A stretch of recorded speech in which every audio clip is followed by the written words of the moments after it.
Flexibility, what does that word mean to you? For most of us, we think of touching our toes. Can we get into a splits?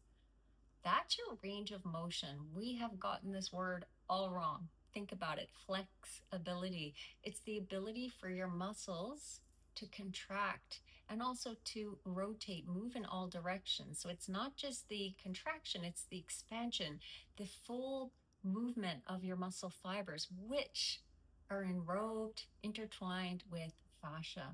In order to gain true flexibility in your myofascia, we need to work with the Fascia FLO formula.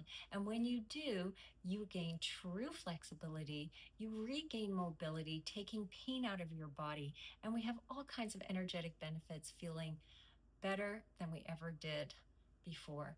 If you want to learn how to gain true flexibility to get naturally stronger, feel better in your body and more youthful, comment FLO. We will send you a link to our site where you can sign up free to try classes.